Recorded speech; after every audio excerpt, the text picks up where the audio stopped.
Good afternoon, Ma'am MJ, and good afternoon, my fellow classmates. I am Flora May T. Endemne, your discussant or reporter for today, and my topic is all about the Millennium Development Goals and Targets. The Millennium Development Goals, or the MDGs, have produced the most successful anti-poverty movement in history and will serve as the jumping off point for the new Sustainable Development Agenda to be adopted this year. Philippine Progress MDGs, or the Millennium Development Goals and Target. This is an update. The Millennium Development Goals, or the MDGs, are part of the Millennium Declaration by 189 countries, including 147 heads of state in September 2000. The goals and targets are interrelated and should be viewed as a whole, built on the outcomes of the international conferences of the 1990s. The Millennium Declaration marked a strong commitment to the right to development, to the eradication of the main dimensions of poverty, and to the gender equality and the empowerment of women. The declaration mainstreams into the Global Development Agenda 8 mutually reinforcement goals to be achieved by 2015 that are driving national development and international cooperation. In September 2000, leaders of 189 countries gathered at the United Nations headquarters and signed the historic Millennium Declaration, in which they are committed to achieving a set of 8 measurable goals that range from the halving extreme poverty and hunger to promoting gender equality and reducing child mortality by the target date of 2015. We have 8 Millennium Development Goals, or the MDGs. The first goal is eradicate extreme poverty and hunger. The second goal is achieve universal primary education. The third goal is promote gender equality and empower women. The fourth goal is reduce child mortality. The fifth goal is improve maternal health. The sixth goal is combating HIV, or the AIDS, malaria, and other diseases like TB. Seventh goal is ensure environmental sustainability, and the last goal is develop a global partnership for development.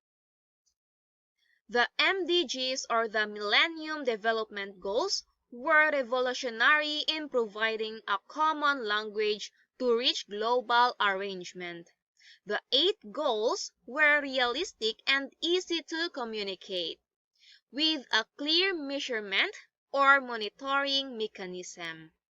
Okay, let us tackle first the first goal, the eradicate extreme poverty and hunger.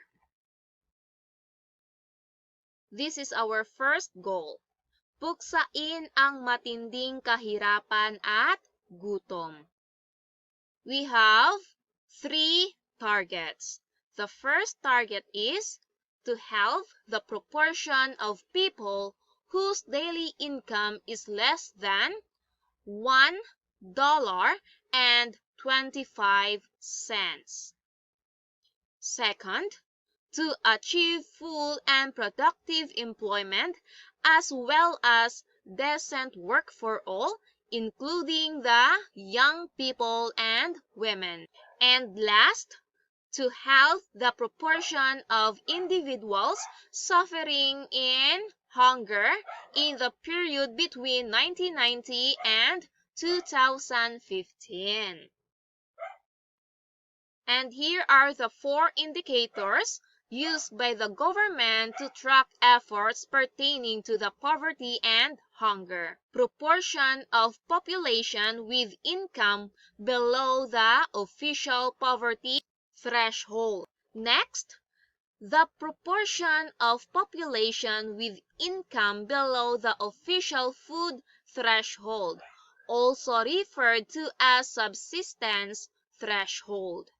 Next, prevalence of underweight children under 5 years of age and proportion of households with per capita intake below 100% dietary energy requirement.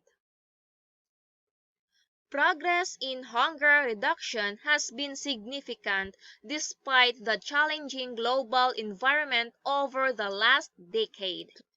Major challenges have included rising unemployment, higher food and energy prices, volatile commodity prices, economic recessions, frequent extreme weather events and natural disasters, and political instability and civil strife.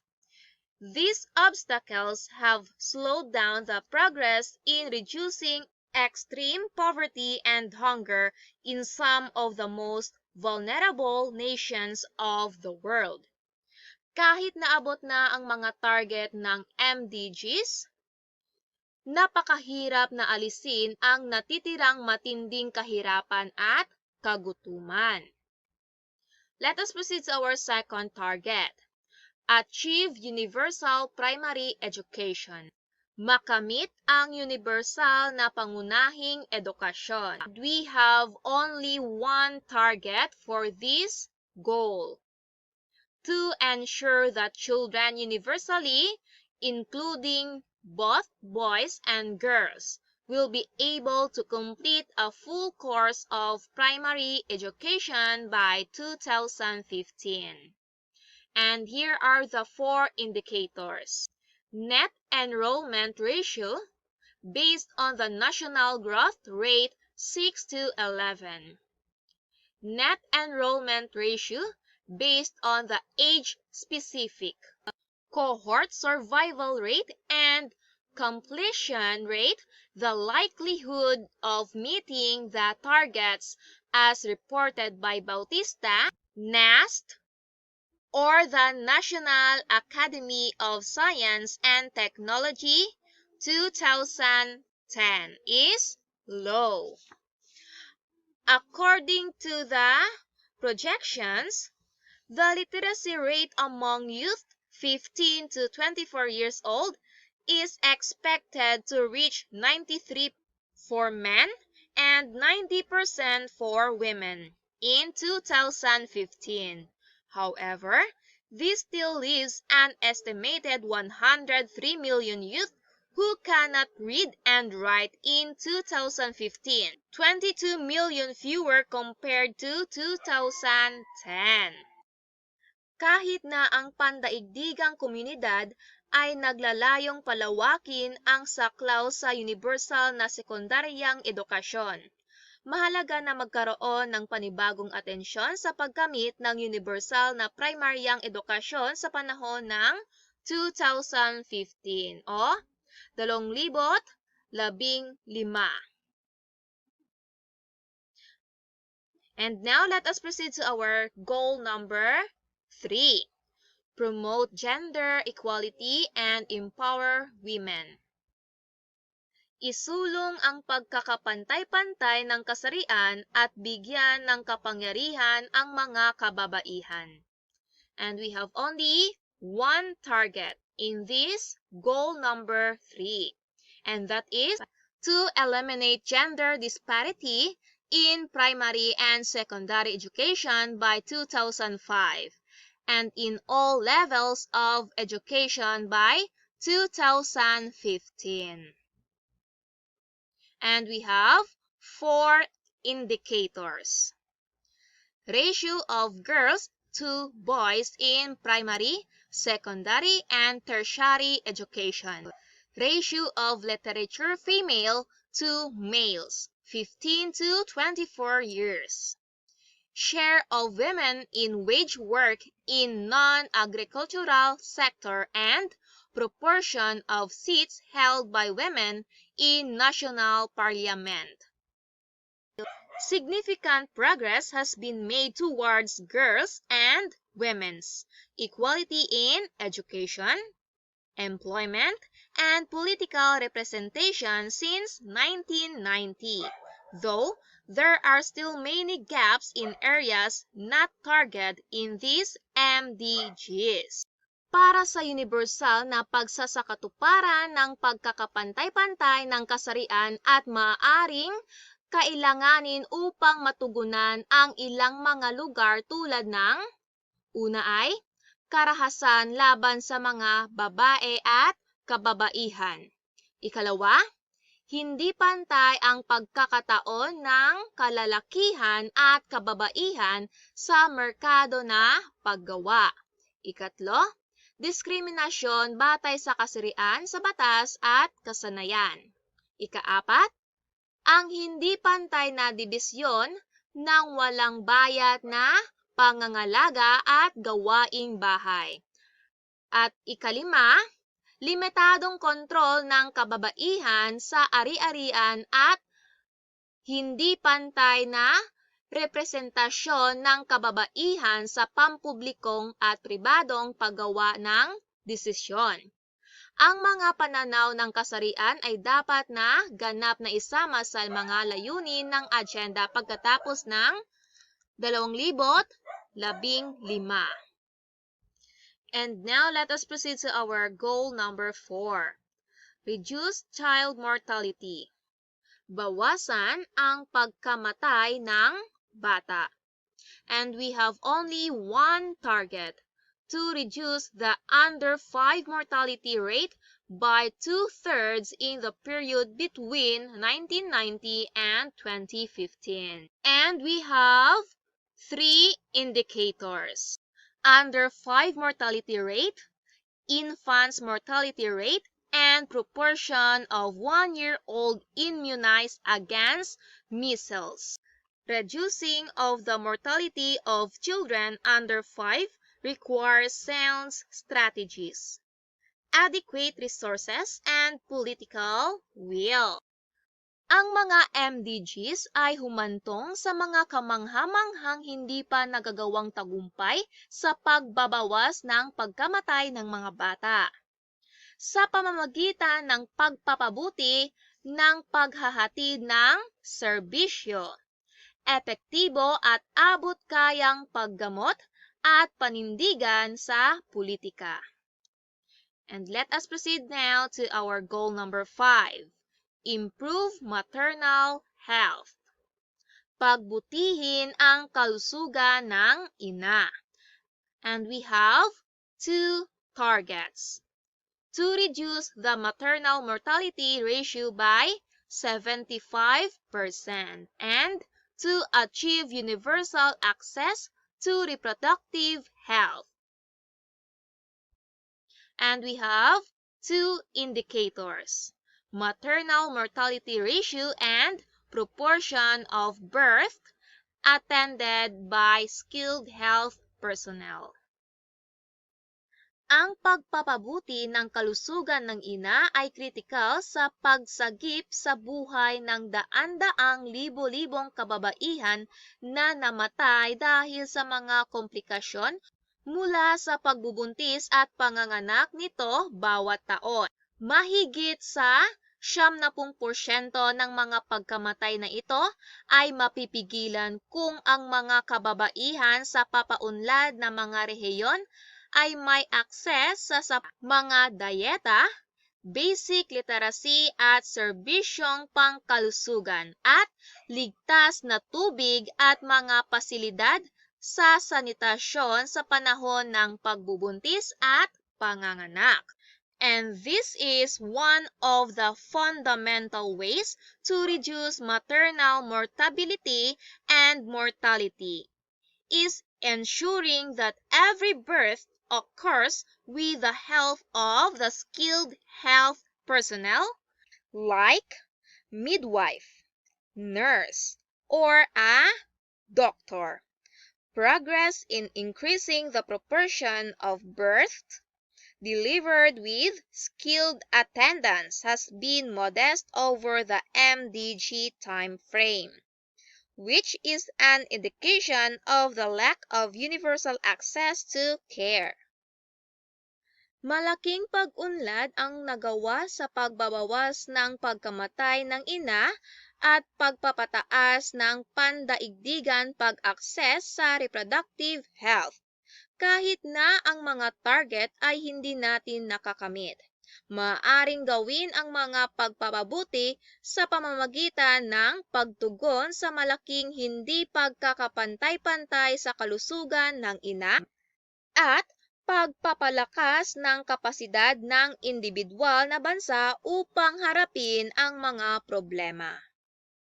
And now, let us proceed to our sixth goal, okay? The combat with HIV or the AIDS, malaria, and other diseases like TB or tuberculosis.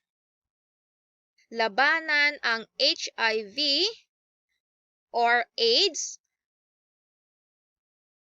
malaria, at iba pang mga sakit.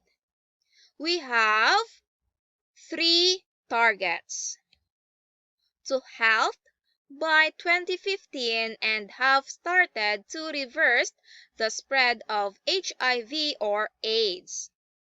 To achieve global access to treatment for HIV or AIDS for those who need it by 2010. To have ceased and started reversal of the incidence of malaria and other major diseases by 2015. And we have 1, 2, 3 indicators. HIV prevalence among 15 to 24 years old pregnant women. Condom use rate of contraceptive prevalence rate and number of children orphaned by HIV or AIDS. And in 2013, there were an estimated 35 million people living with HIV in the world. Ang bilang na ito ay tumataas habang mas maraming tao ang nagkakaroon ng akses sa antiretroviral therapy or ART. At habang naiwasan ng ART ang 7.6 milyong pagkamatay sa buong mundo, kabilang ang 4.8 million sa Sub-Saharan Africa. Ito ay 36% lamang ng 31.5 milyong katao na nabubuhay ng may HIV sa mga papaunlad na rehiyon. And we have 4 indicators for malaria and other diseases. Prevalence and death rate of malaria, proportion of population using effective malaria prevention and treatment measures. Prevalence and death rate from TB and proportion TB cases detected and cured under directly observed treatment short course. 98 malaria endemic na mga bansa ay may talatang malaria incidence sa buong bansa noong 2015 kumpara sa 2000 na malaria. Ang malaria ay patuloy na naglalagay ng malaking hamon sa kalusugan ng publiko na may tinatayang 214 milyong kaso at 472,000 na pagkamatay sa buong mundo noong 2015. 97 na bansa at terorista sa buong mundo. o 3.3 bilyong tao ay nasa panganib pa rin ng malaria infection. Kaya marami pa ang kailangang gawin sa sakit na malaria. At para naman sa mga pasyenteng na-diagnose na may tuberculosis noong 2012, 86% ay matagumpay na nagamot sa buong mundo at naabot ang target na 85% na hakbang noong 1991. And now, let us proceed to our goal number 7. Ensure environmental sustainability. Tiyakin ang pagpapanatili ng kapaligiran. And we have 4 targets. To integrate the principles of sustainable development into every nation's policies and programs, and also reverse the depletion of environmental resources. To reduce biodiversity loss and achieve a substantial reduction in the rate of loss by 2010. To halve the proportion of the universal population without sustainable access to clean and safe drinking water and basic sanitation by 2015. To achieve substantial improvement in the lives of the minimum of 100 million slum dwellers by 2020. And we have 5 indicators, not 6. Okay, sorry for my typo error. First is change in land area covered by forest. Ratio of area protected to retain land area diversity. Energy use per $1.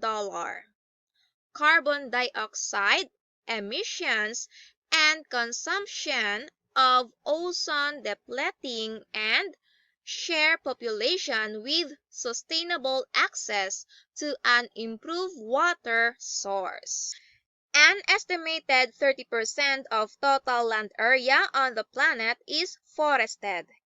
An estimated 1.6 billion people depend on forests directly for their livelihoods. Plus, they provide other benefits enjoyed by all, including clean air and water.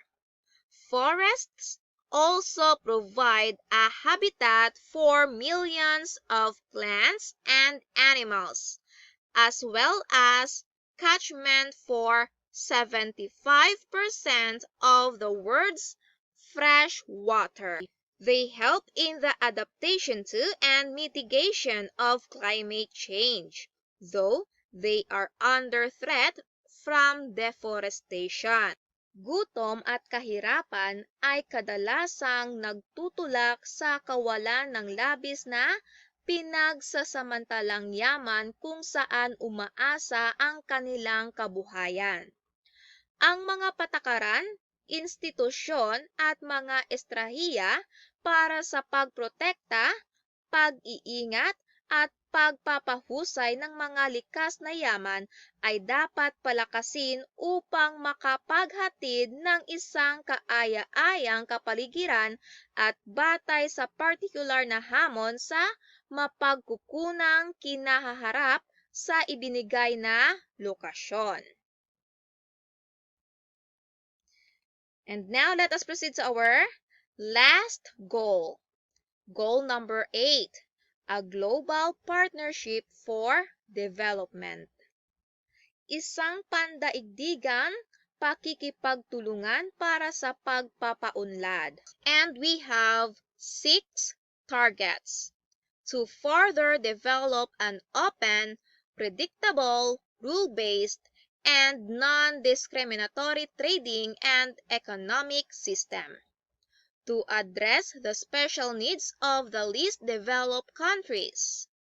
To address the special needs of small island developing states and landlocked developing countries to deal exhaustively with the debt problems of developing nations, to provide access to affordable essential drugs in the developing world, in collaboration with pharmaceutical companies, and to avail benefits of new technologies, especially information and communications, in collaboration with the private sectors.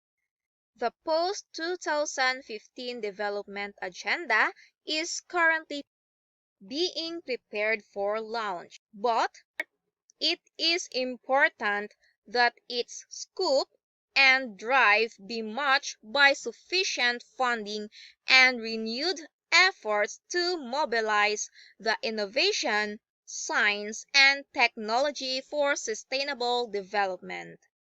The role of ODA is still important for nations with limited capacity to raise public resources internally. So, much attention should be directed towards raising the capability of ODA to draw in other financial flows by blending it with non-concessional public finance and by leveraging private finance investments. These market-like tools may play a vital role in funding the post-2015 development agenda.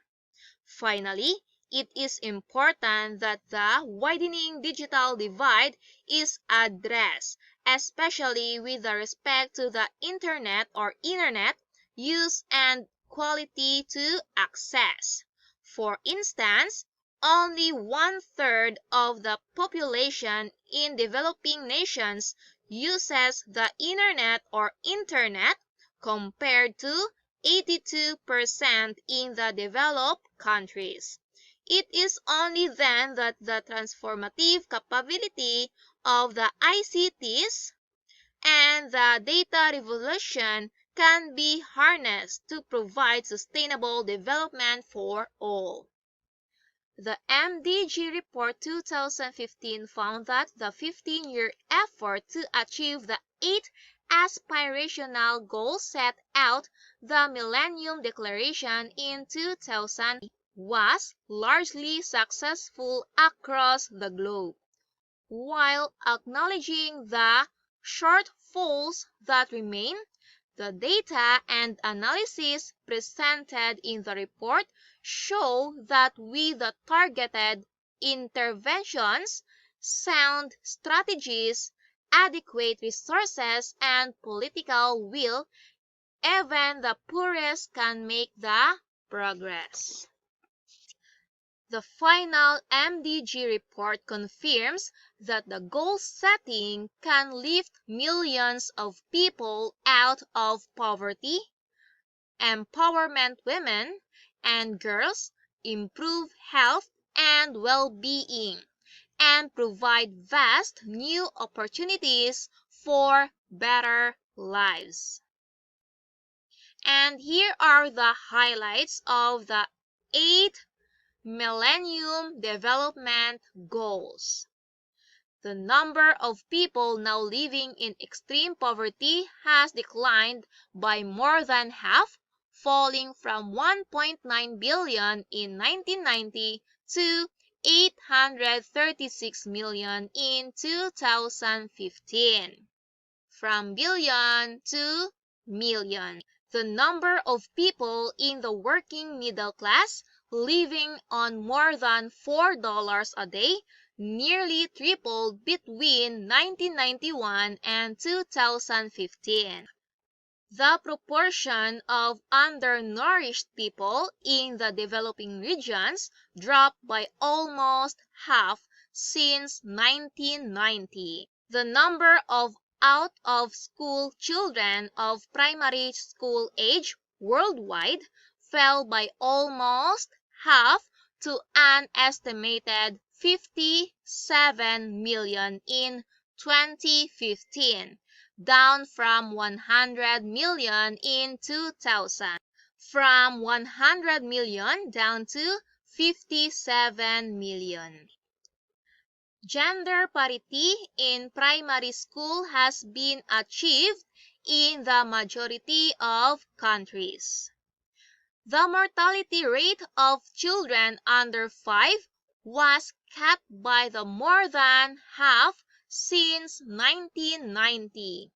Since 1990, maternal mortality fell by 45% worldwide. Over 6.2 million malaria deaths have been averted between 2000 and 2015. New HIV infections fell by approximately 40% between 2000 and 2013. By June 2014, 13.6 million people living with HIV were receiving antiretroviral therapy or ART globally, an immense increase from just 800,000 in year 2003.